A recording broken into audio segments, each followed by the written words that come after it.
Okay, so we're in big picture. We're in the observation phase.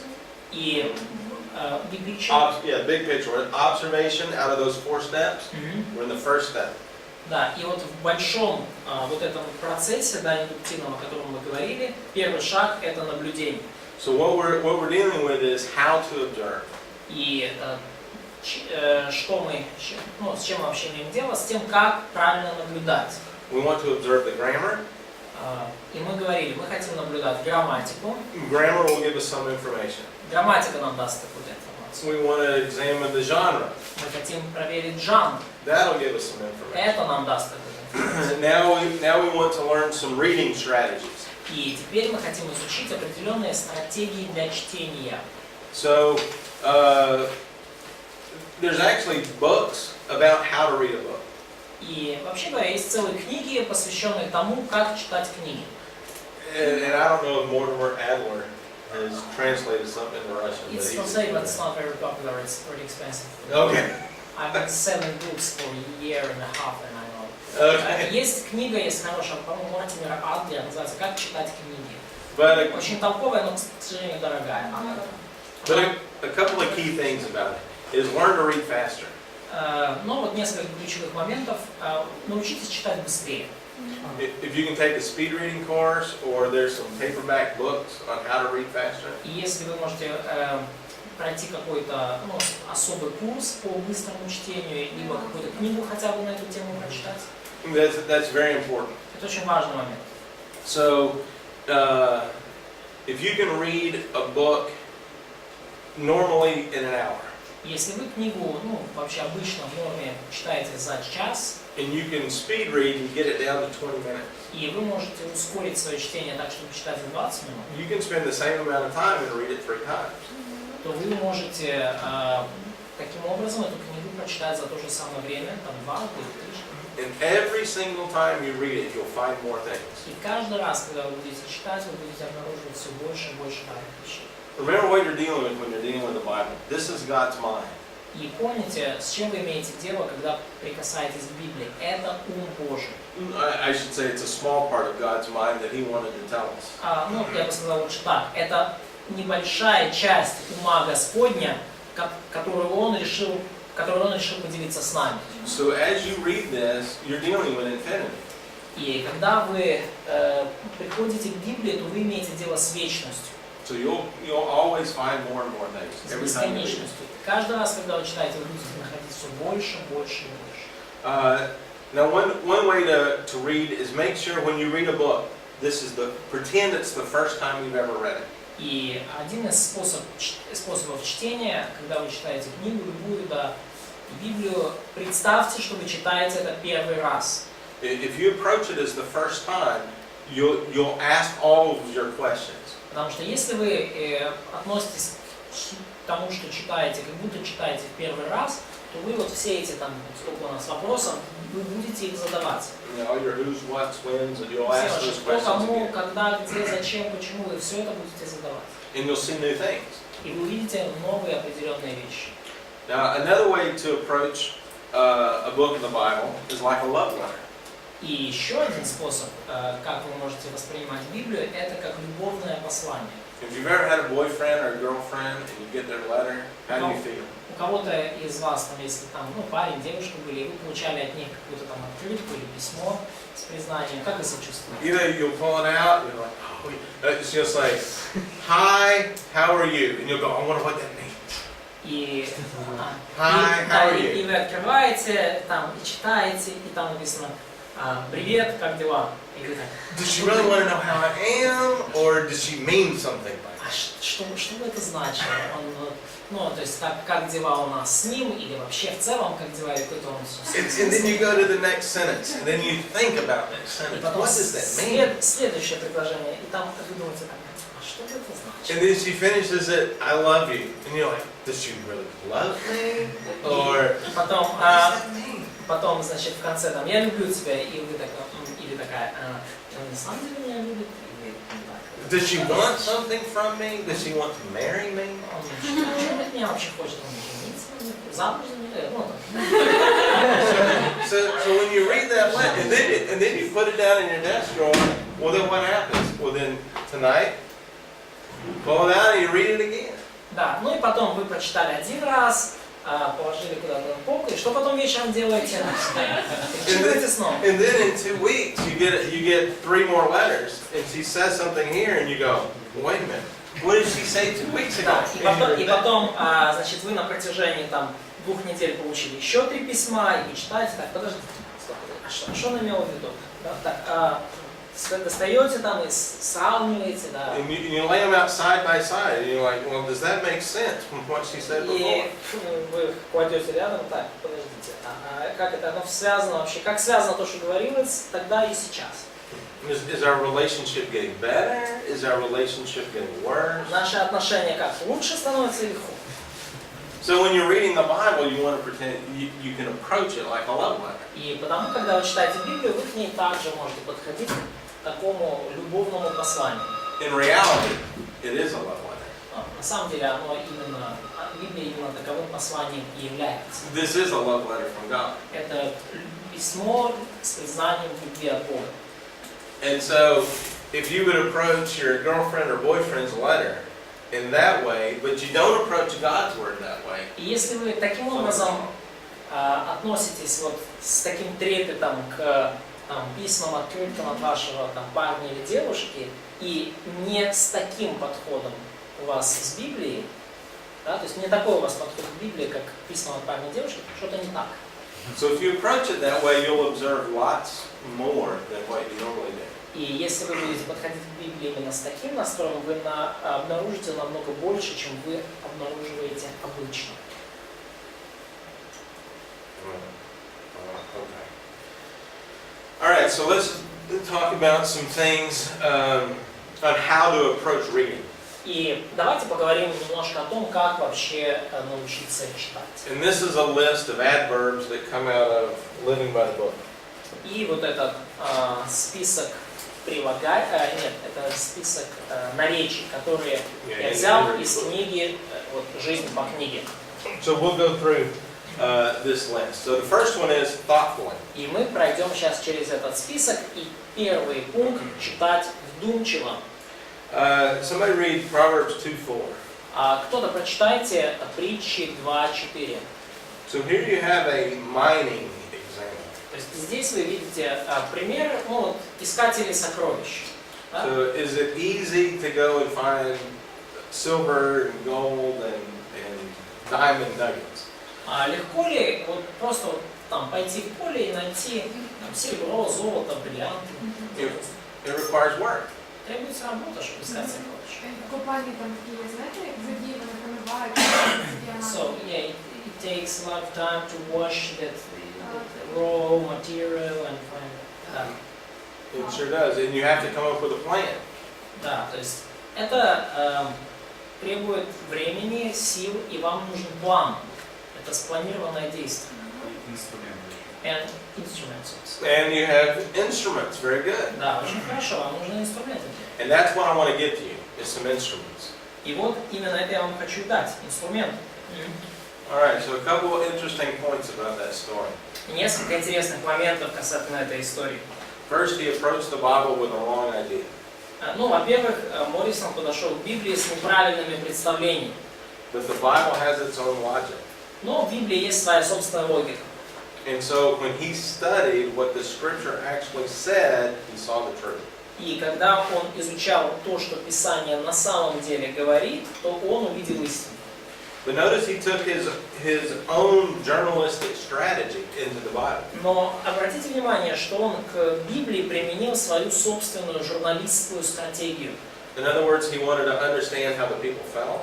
И, иными словами, он хотел понять, как люди себя чувствовали. He wanted to understand the people's own resistance, like Pilate. Он хотел обнаружить, почему люди там проявляли противление, противились чему-либо, как Пилат. He wanted to understand the circumstances of a trial. Он хотел понять обстоятельства суда. So he had to research a little bit of Roman law, a little Jewish law. Судебного процесса, ему пришлось изучить немножко там римские законы, еврейские законы. But when he came out of all that observation, he changed his idea. Но когда в конце концов Моррисон провел все эти исследования, его представления изменились. And that was from thoughtful reading. И это произошло из-за вдумчивого чтения. Now, second thing is, read repeatedly. И второй момент, читайте неоднократно. Now, what this is talking about is one of the things you may want to do is read a book in its entirety. И один The из... whole book at a time. То есть еще связан с этим совет, читайте книгу Библии целиком, одна книга за раз. For example, the Gospel of Mark. It may take you an hour. Ну, например, Евангелие от Марка, вам всего лишь час нужно, чтобы его прочитать.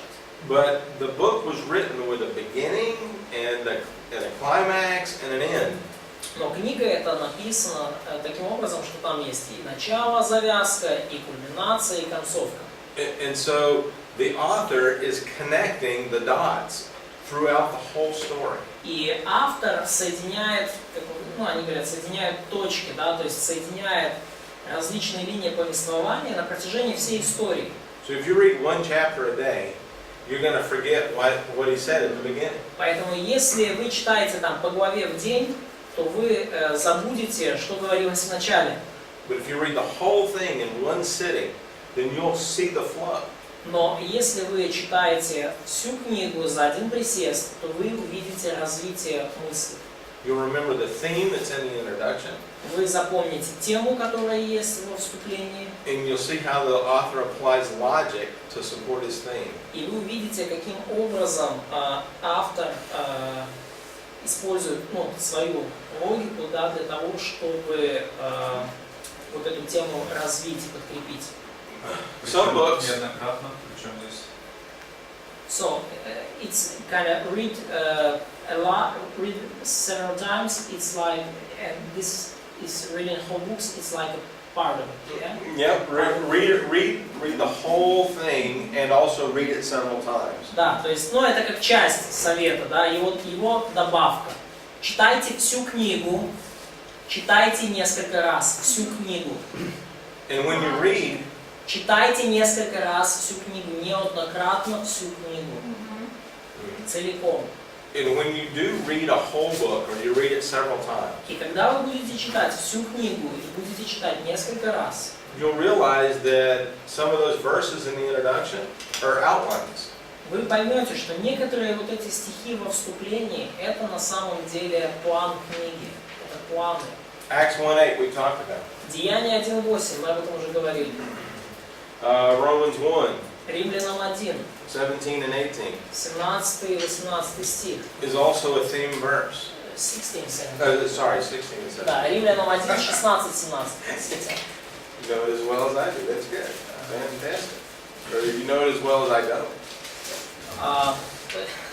Римлянам 1 глава, 16-17 стих, план, это тематический стих всей книги. So Paul is going to talk about the power of God for salvation to everyone who believes. И таким образом Павел тут собирается говорить о силе Божьей ко спасению всякому верующему. The Jew first and also to the Greek. Во-первых, иудею, потом и елену. And that will be a theme all the way through Romans. И это будет тема всей книги послания к римлянам. And then he's also going to deal with the righteousness of God from faith to faith. И дальше он будет говорить о праведности Божией от веры в веру, в 17 стих. And so he's going to describe several steps of faith. И он опишет несколько шагов, несколько этапов веры. And so this again is a theme verse. Опять же, вот это здесь тематический стих книги Римлян. 1 John 1 Иоанна, 1 through 4. 1 Иоанна, 1 глава, с 1 по 4 стих. So what would this book be about in a single word? И о чем же эта книга в одном слове? О чем мы можем? Радость. About joy. Joy. That's a great word. Хорошее слово. What's another word? Какое еще можно слово? Общение. Fellowship. Fellowship. So joy and fellowship is what John is about. 1 John is about. И вот по сути вся книга 1 Иоанна, она о радости и об общении. again, as you go through, you'll see that John is talking to little children. И когда вы читаете всю книгу 1 Иоанна, то вы видите, что он обращается к детям своим. He also calls them beloved, Деткам или возлюбленные, как он их называет. etc. So, is this about getting saved? То есть книга, получается, она что? О том, как получить спасение? Or is it about being saved? Или о том, как быть спасенным? Как быть? How to be saved. Exactly. So this Говорят, is что как узнать, спасенный ты или нет. А? Как узнать, спасенный ты или нет. Да. Как Some тест. people take that as a test, like how to know are you That's right. saved or not. Well, how just easy question. How do you know you're saved? Хороший вопрос. Как узнать, спасен ты или нет? Верил или нет? I believe in Jesus. Believe in Jesus. That's really easy. Это очень просто. How do you know you're born? Любовь. Like a person, like a baby. Как вам узнать, что вы родились, человек? Если ходим во свете. If we are walking in light. Как вам узнать, что вы рождены? Когда дитинка плачет, Посмотреть на себя. When the kid is crying, There you go. Yeah, you're breathing. ребенок плачет и дышит, все, он родился. Yeah, that's right. You feel pain. That's how you know. Ну да, вам больно становится, вы а коли понимаете. дитячі б'ють по попі. А? Коли дитинка не плаче, її б'ють по Что не попі. плачет? That's the first Коли experience. плаче дитина, коли вона народжується, і б'ють А. по попі, вона заплакала. So if kid is not crying during the birth time, That's right. they just kind of Yeah, they help him out yeah. with a little pain. Yeah. Okay, so it's easy to know if you're alive. И довольно просто понять, что вы живы, It's hard to know if you're in fellowship or if you're happy. но довольно трудно разобраться, в общении вы или нет. So anyway, the point being, many of these books have a theme at the very beginning of the book. И какую я хочу идею до вас донести? Многие из этих книг уже в самом начале книги имеют прописанную цель, значение книги. And again, it's В начале многих из этих книг уже прописана их тема или цель. your homework assignment on the First Thessalonian verses.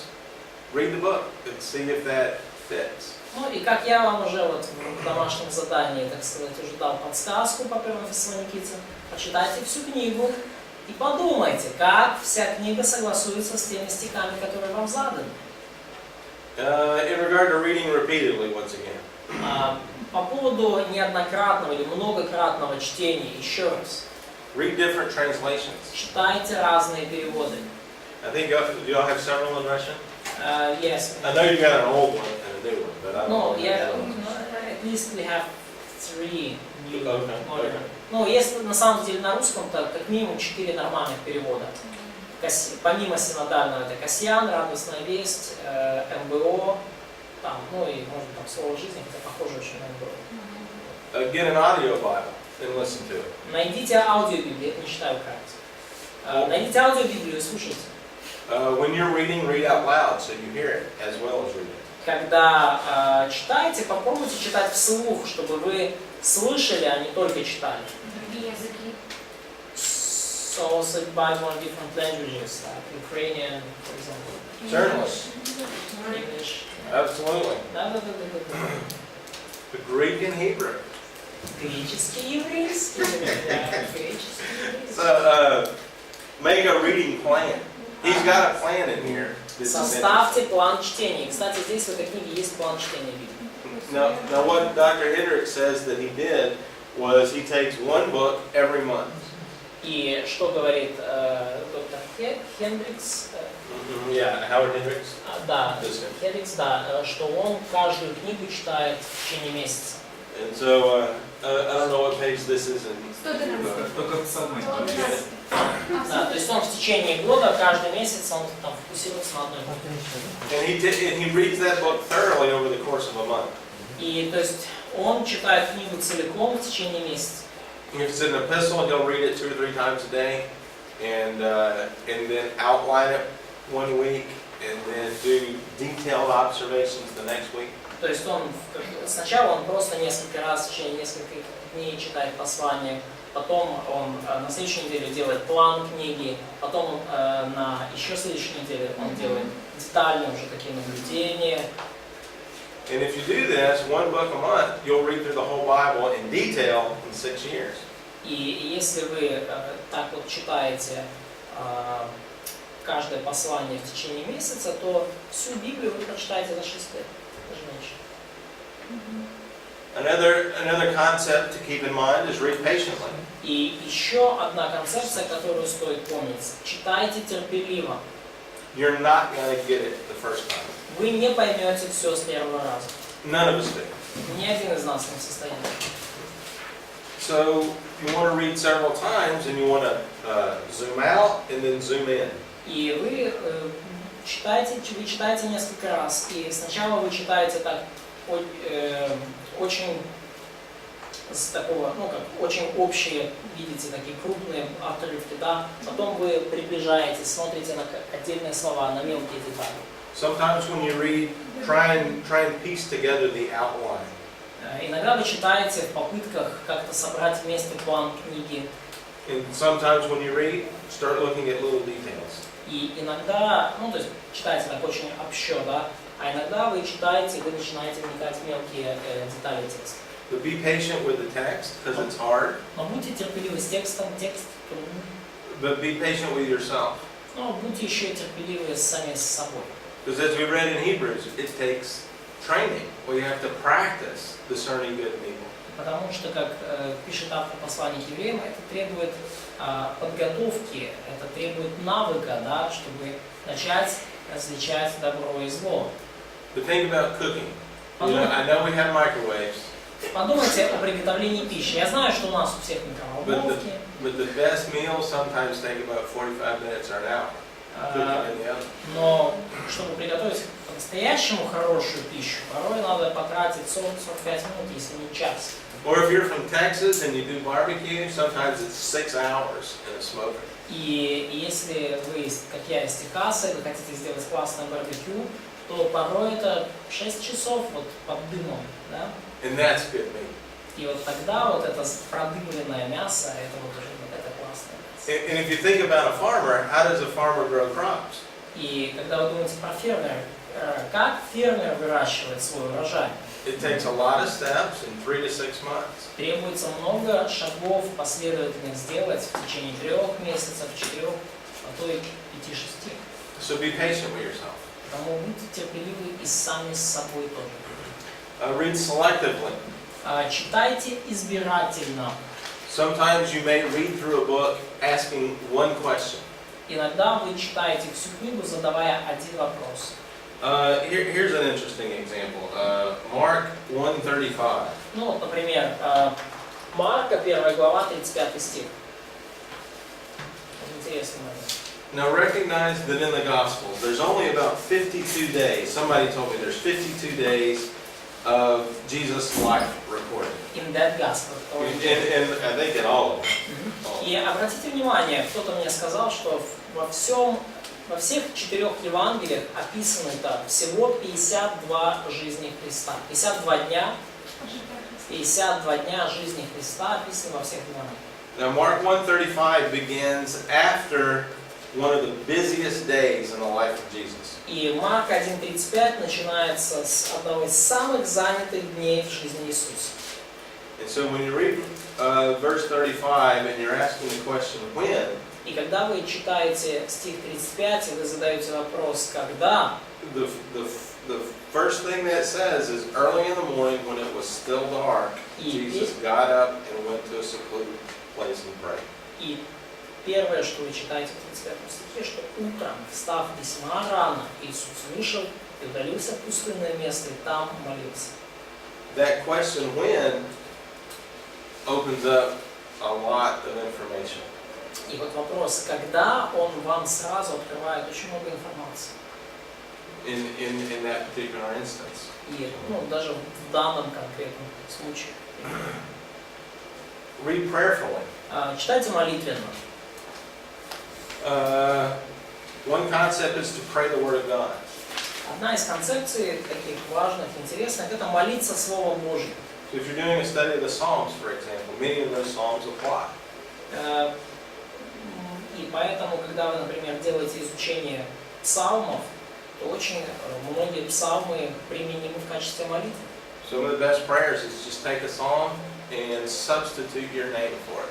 И одни из лучших молитв это когда вы берете просто псалом и там вместо имени героя подставляете собственное. Take Psalm 23 and put in I and me and my whenever you read that and just pray that to God. И откройте там Псалом 22, Господь пастырь мой. И Whatever the first person pronouns are. Можна ми Ну, поставити, да, да, да. ми. Подставьте, да, то поставьте себя, да. So, Psalm 20, yeah. Psalm 23. It's, God is my shepherd, yeah. Yes, yeah. And then Psalm 119 has a lot of great examples. Да, Псалом 23, 22 отличная молитва, Псалом 118 отличная молитва. Nehemiah chapter 1. Неемия 1 глава. Nehemiah has bad news, and so he immediately turns to God's word and prays that. И Неемия получил плохие известия, и он немедленно обратился к Божьему Слову и начал молиться над ним. Начал молиться словами Писания. Read imaginatively. А читайте с воображением. And one way to do this is to paraphrase various verses. И один из способов это сделать, это перефразировать различные стихи из Библии. The assignment we're going to have for this weekend is to chart the book of Job. И у вас будет задание на эту неделю составить план, схему книги Иова. Now, the reason you want to chart something is to help you remember it. И причина, по которой вы часто будете делать такие таблицы и схемы, потому что такое упражнение помогает запоминать. So be imaginative, draw colors, use pictures. И потому используйте воображение, рисуйте там картинки всякие, схемки, да, иллюстрации собственные. Read meditatively. Читайте с размышлением. Think about it. Думайте о том, что читаете. Read a passage and just stop and think about what's there. Читайте отрывок, останавливайтесь и думайте о том, что же здесь. Sometimes it's good to read fast, sometimes it's good to read slow. Иногда это хорошо, когда вы читаете быстро, а иногда хорошо, когда вы читаете медленно. Read purposefully. Читайте целенаправленно. And when you read purposefully, look for something. И когда вы ищете целенаправленно, то ищите в тексте что-нибудь. You might want to, as you read, look what's the author's goal. И порой, когда вы читаете так целенаправленно, вы пытаетесь определить, какая здесь цель автора. Look for his theme and then how does he support his theme. Попробуйте увидеть, ищите тему, которую он продвигает в течение книги, и каким образом он ее, эту тему раскрывает, как он ее поддерживает. Look for the structure. Ищите структуру в тексте, пытайтесь найти структуру. For example, in David's life, in King David's life, remember the parable that Nathan brings to him. Например, в истории царя Давида, да, вот история с Нафаном. Помните, как вот Нафан изложил историю царю Давиду? Второе царство 12 глава про овечку. What chapter is it? Samuel chapter 12. Второе царство 12 глава. Откройте. Now, does anybody remember how David responds to that parable? Кто-то из вас помнит, как Давид ответил на эту притчу об овечке? Со гневом. А? Со гневом. He was angry. He was angry? Убить такого человека. This man should be killed.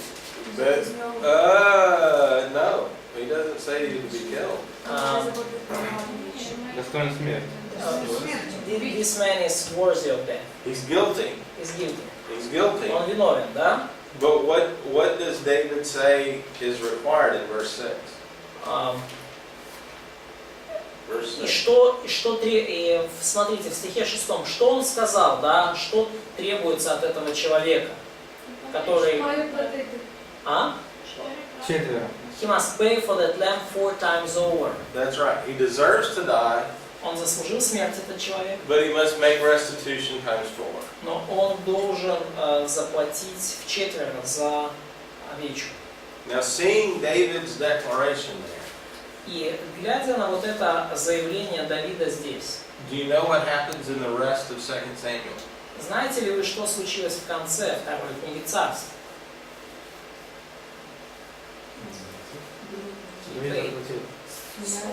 А? The David is old. Ну, Бог Авесолом. God punished Он не David. построил храм. He did not build the temple. Не связано с этим. Сколько сыновей было? Авесолом, вот тот рожденный погиб, потом Наа, как его, то, что... So, a lot of sons of David died.